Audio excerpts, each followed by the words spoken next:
Hello friends, welcome to my channel. आज हम discuss करेंगे इंडियन इकोनॉमिक डेवलपमेंट के 7th चैप्टर के 4th पार्ट के बारे में।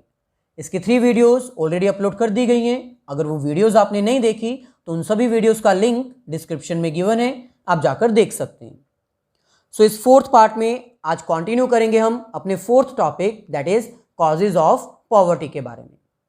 कॉजेज ऑफ पॉवर्टी का मतलब है कि क्या रीजन था कि इंडिया में पॉवर्टी प्रिवेल करती थी। इसके हमारे पास मेजर 2 रीजंस हैं। First, due to under development of Indian economy, और सेकंड हमारे पास है due to unequal distribution of income, जिसमें से फर्स्ट टॉपिक हम ऑलरेडी स्टार्ट कर चुके हैं अपने 3rd पार्ट में।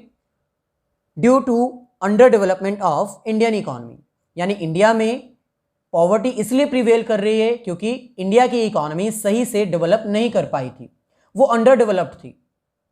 फर्स्ट टॉपिक के फर्स्ट 6 टॉपिक्स हम ऑलरेडी कवर कर चुके हैं, यानी फर्स्ट 6 पॉइंट्स हम डिस्कस कर चुके हैं। आज हम कंटिन्यू करेंगे अपने 7th टॉपिक से, that is lack of able and inefficient entrepreneurs. Entrepreneurs का मतलब होता है businessman.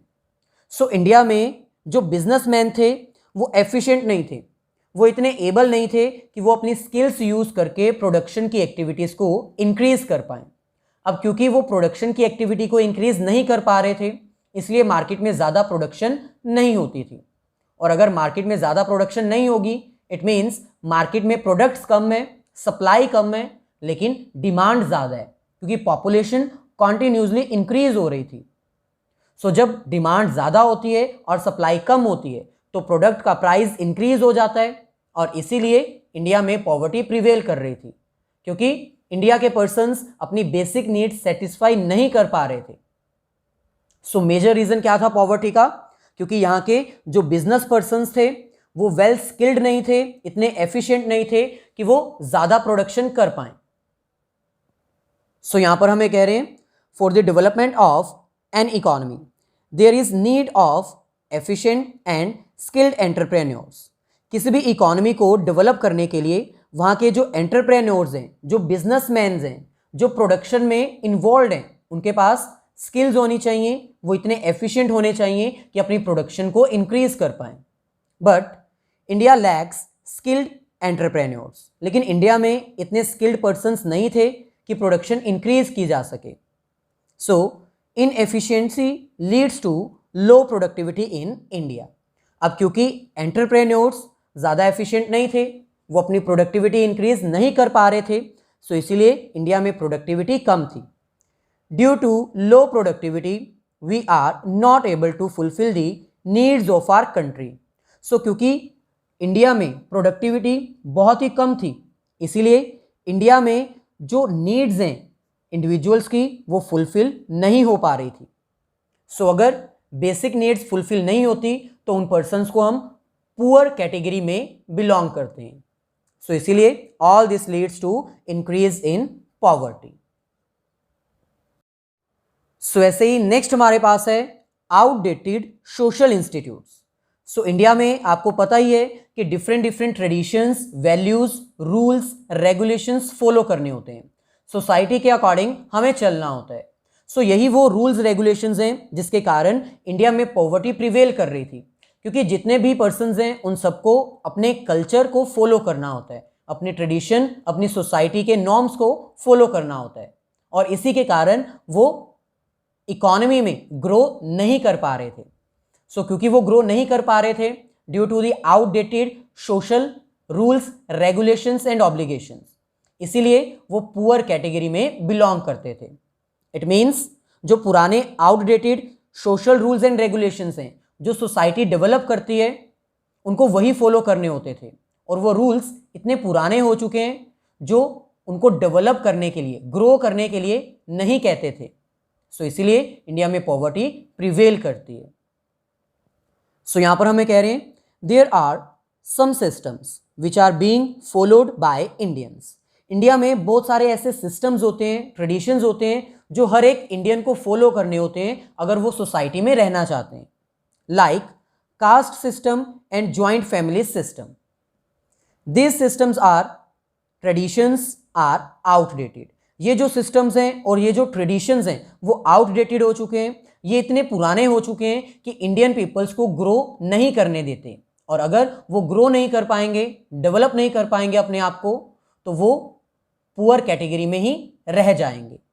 So this does not allow growing and leads to poverty in India. So ये वो सारे सिस्टम्स हैं जो इंडिया में इंडियन पीपल्स को ग्रो नहीं करने दे रहे थे, इतने आउटडेटेड हो चुके थे, इसीलिए इंडिया में पॉवर्टी प्रिवेल करती है। नेक्स्ट हमारे पास है लैक ऑफ इंफ्रास्ट्रक्चर। इंफ्रास्ट्रक्चर जो होता है वो एक बेसिक रिक्वायरमेंट होती है किसी भी इंडस्ट्री को इस्टेब्लिश करने के लिए। इंफ्रास्ट्रक्चर में क्या इंक्लूड किया जाता है? Energy, transport, communication. अगर यही बेसिक फैसिलिटी नहीं मिलेगी किसी इंडस्ट्री को तो वो इंडस्ट्री इस्टेब्लिश नहीं होना चाहेगी। सो क्योंकि इंडिया में जो इंफ्रास्ट्रक्चर है वो बहुत कम डेवलप हुआ था, ना के बराबर डेवलप हुआ था, इसीलिए इंडिया में कोई भी इंडस्ट्री डेवलप नहीं करना चाहती थी, इस्टेब्लिश नहीं करना चाहती थी। और जहाँ पर इंडस्ट्री नहीं होगी वहाँ पर प्रोडक्शन नहीं होगी, और अगर प्रोडक्शन नहीं है तो वहाँ के पीपल्स की, वहाँ के इंडिविजुअल्स की नीड सेटिस्फाई नहीं की जा सकती। सो बेसिक रीज़न क्या था क्यों इंडिया में पॉवर्टी प्रिवेल कर रही थी? Due to lack of proper infrastructure. So यहाँ पर हमें कह रहे हैं in India there is lack of proper infrastructure. India में प्रॉपर इंफ्रास्ट्रक्चर नहीं था। Infrastructure means power, energy, electricity, transport, communication etcetera are the important components which will attract industries for investment. So जो बेसिक इंफ्रास्ट्रक्चर होता है वो एक component है industrial को इस्टेब्लिश करने के लिए। जहाँ पर ये फैसिलिटी नहीं होगी वहाँ पर कोई भी इंडस्ट्री अपने आप को इस्टेब्लिश नहीं करना चाहेगी। So education and health facility are also part of social infrastructure. ये हमारा फिजिकल इंफ्रास्ट्रक्चर में काउंट किया जाता है और education and health facility social infrastructure में काउंट की जाती है। दोनों ही फैसिलिटी प्रॉपर वे में अवेलेबल नहीं थी, इसलिए कोई भी इंडस्ट्री अपने आप को इंडिया में इस्टेब्लिश नहीं करना चाहते थे। But there is lack of infrastructure which leads to poverty in India.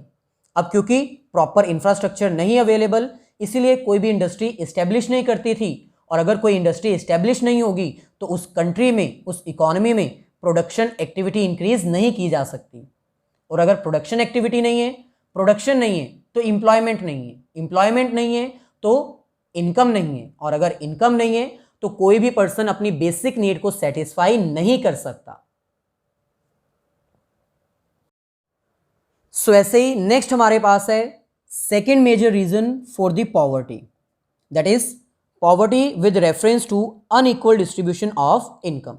Second main reason क्या था क्यों इंडिया में पॉवर्टी प्रिवेल करती थी? Due to unequal distribution of income. India में इनकम की डिस्ट्रीब्यूशन इक्वल वे में नहीं की जाती थी, जिसके कारण जो रिच सेक्शन होता था वो और ज़्यादा रिच हो जाता था और पुअर सेक्शन पहले से भी ज़्यादा पुअर हो जाता था। सो यहाँ पर हमें कह रहे हैं inequality is also the root cause of poverty in India. India में पॉवर्टी का सबसे ज़्यादा मेजर रीज़न क्या है? Inequality, unequal distribution of income. यानी सभी को इक्वल डिस्ट्रीब्यूट नहीं की जाती थी इनकम, किसी को ज़्यादा मिलती थी और किसी को बहुत कम इनकम मिलती थी, जिसके कारण जो रिच सेक्शन होता था वो अपनी सारी नीड्स, वांट्स सेटिस्फाई कर लेता था, लेकिन पुअर सेक्शन जिसको कम इनकम मिलती थी वो अपनी नीड्स, बेसिक नीड्स को भी सेटिस्फाई नहीं कर पाता था। Second, so many efforts are done to stop this inequality by charging tax on richer section and providing subsidies to poorer section. So इस inequality को कम करने के लिए बहुत सारे efforts किए गए by the government of India। इस inequality को कम करने के लिए उन्होंने rich section के ऊपर taxes charge करने start कर दिए, ताकि टैक्स से जो इनकम जनरेट होगी गवर्नमेंट को उसको यूज़ किया जा सके पुअरर सेक्शन को सब्सिडीज प्रोवाइड करने के लिए, उनको रिलीफ देने के लिए। But all efforts are waste as still there is a situation of poverty। इतने सारे एफर्ट्स करने के बावजूद इंडिया में पॉवर्टी प्रिवेल करती है। इट मीन्स जितने भी एफर्ट्स किए गए वो टोटली वेस्ट हो चुके हैं। As per the report of national council of applied economic research.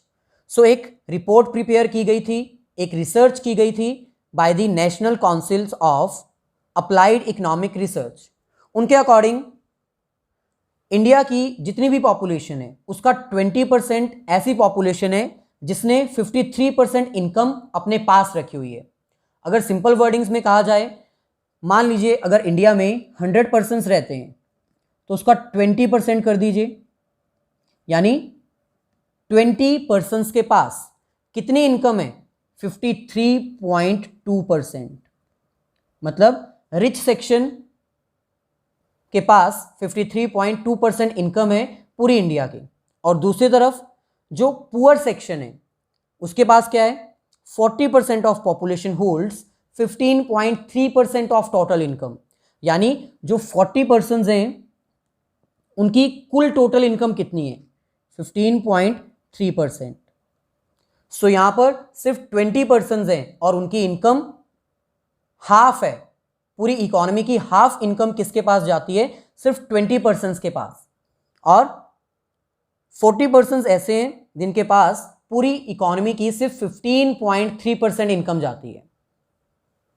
Next, according to monopoly inquiry commission, 1536 companies are controlled by 75 families. सो 75 फैमिलीज ऐसी फैमिलीज हैं जिन्होंने इंडिया की 1536 कंपनीज अपने अंडर की हुई हैं, कंट्रोल की हुई हैं। सो इससे ये शो होता है कि कितनी बड़ी इनइक्वालिटी है। रिचर सेक्शन रिचर हो रहा है, वो और भी ज़्यादा अमीर हो रहा है, और पुअर सेक्शन और भी ज़्यादा पुअर हो रहा है।